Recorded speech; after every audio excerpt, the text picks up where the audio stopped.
Hello and welcome back to the Creation Motivation channel. My username is @loseandmaintain. You can find me on the site and around. So today we're going to be talking about heat and how it affects our goals and our workout and the warmer temperatures and how to combat it and how to work out safely because heat is a scary thing. And the temperatures are warming up, and I noticed that my workouts lately have been kind of strange. So when I work out week by week, because I am following a journey as well, but when I work out week by week, I do monitor how fast I'm going. If I'm walking outside, I usually track it by wearing one of those watches, but if I don't have the watch, I'll track it by the length of time the total walk is. So if I'm listening to music or listening to a podcast or a video or something like that, I will monitor how long those are while I'm walking. I will take note of the time when I'm leaving and then take note of the time when I'm coming back and then calculate how long it is from there. If it's the treadmill or elliptical or other workout device, or if you're in the gym, same thing, you can look at the clock. But I like to go by the quickness. So on the treadmill, you can track how fast you're running, 3.0, 4.0, 5.0, all of those things. And I will track that for fitness level. So when you don't have that, when you're walking, you can track how fast you're going and by the length of time it takes you. So say you go 4 laps in, let's just say 20 minutes. As time goes on, you'll start to notice that you're improving. And those same 4 laps will only take you 15 minutes. And then another week, maybe 13 minutes, and so on, so forth. So I've been tracking that. Same with walking, and I'll track 3.0. I started off at the very beginning at 2 point something. I think it was 2.5-ish in the very, very, very beginning, which is pretty slow. But you got to do what you got to do. I've said before, I don't like to jump into things too quickly. Baby steps are always better. And if it's too easy, bump it up. If you go too high, you risk injury and things like that. So I like to monitor each week. And if things are getting too easy for me, or I'm finishing my walk too quickly, I'll add on to it. So instead of 2.5, a couple weeks later, I felt stronger. I bumped it up to 2.6 and so on and so forth. Now I'm currently almost at 4.0. I know that's still kind of slow, but I'm going to stick at the place that is most comfortable for me and that I'm still losing weight. If I start to slow down and plateau and stop losing, then I will increase again. But that's just what works for me personally and keeps me from burning out, because in the past, I have had some major burnouts. I've talked about it before. It's not fun at all, and it does make you quit. It does make you want to quit and sometimes go backwards. So, moving on from that, I do like to track my progress, and it's really exciting when you see that things are getting too easy. Sometimes when I'm walking, I'll feel energetic, and I'll just start running more and more, and I'll be able to run farther. And that will make the time go by faster as well. You do that same distance in a quicker time because you're walking faster or you're running. So what I do is I step it up. And that's exciting, okay? It's very exciting. And I noticed lately, though, that the workouts, instead of getting easier, have started to go backwards and started to get harder and harder and harder for me. And I couldn't figure out at first why. And I thought something was wrong with me. I thought I was sick, and I even had a really scary moment where I thought I was pregnant. And this has happened a couple times, and I never really clicked it together. But obviously what it was is that it's getting hotter out, and the temperature is increasing. I'm sweating more, which for me, it's actually very hard for me to sweat. I don't know why. I have to really be maxing myself out quite a bit to sweat. Whereas my family members, they sweat like crazy. They're just water pouring down their face with the easiest thing.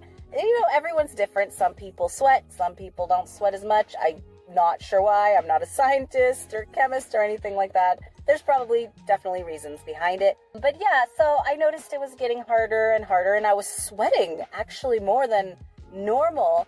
And it just clicked. I was like, oh, it's because it's hot out. And I decided to look into it. So on Google and also Reddit, I love Reddit for just casual conversations and learning things from people's experiences. I go there quite a bit. But they all talked about the same thing, just like Google did, that your body is working harder in the heat. And it makes sense because your body has its core temperature that it always wants to stay at. It wants to keep it that way. Your brain, your heart, everything works together to keep it that way. So when you are working out, obviously your body is going to realize its temperature is going up and want to bring it back down. And by the way, like I said before, I'm not a scientist, so all of this is kind of just a summary in my own words, and I'm not going to get scientific about it and talk about the actual names. We wrote a blog about it, but there's also plenty of scientific journals out there that we have linked to as well. Wikipedia, all of those things, Reddit, go look into it if you're more curious. So, yeah, your body wants to stay at this normal temperature. However, you're heating up because you're running. You're running, and running expends energy, or you're walking, you're exercising. It expends energy, and it burns calories. And this increases your temperature. So your body, one, is going to try to cool it down by sweating. And sweating, it expels water on your skin. And the act of sweating does take energy. It does take energy away from your muscles. And muscles are the main powerhouse, from what I read, of energy in your body, of moving your body. So when that happens, guess what? You have less energy and you feel tired quicker. Also, your arteries expand, puts blood to your skin to cool down your temperature as well. And all of these acts just makes you tired, and your muscles don't quite work as optimally as they usually would, right? All of these processes all do come back together and do draw water from your body. And water is very, very important. This puts you at risk for dehydration, and it usually will put you in dehydration. Water also provides energy, and water also supplies energy and carries, all of the minerals in your body and the vitamins in your body to your muscles. Everything kind of links to your muscles, and your muscles feel tired. You sweat more. Your face gets red, that red tinge because of the blood. And it just puts you at a risk. In the hotter weather, you definitely have to be more careful because things can go south pretty quickly. I'll tell you a couple things that happened to me. It was hot out. We went to a little trip to a theme park, and I silly Billy me, I didn't bring any water. I didn't drink any water that morning for breakfast. I think I had coffee. Instead, I ended up passing out in the line for one of the rides with my family in front of everyone. It was so hot. It was over 100 degrees, and we weren't exercising. We were just walking to the lines and standing in the lines. And I was pretty fit. This is the scariest part that I think caused one of my relapses in my yo-yo diet, was that I got so overheated and passed out, and I was at a healthy weight range. So that really scared me, and I thought, why do I work so hard to be healthy if I could just pass out so easily? And that led me to a spiral, which I shouldn't have allowed to happen. I should have realized my mistake of not drinking water. And that's tip number one that everyone's going to tell you. If it's a hot day, drink tons and tons of water. Bring water with you on your workouts.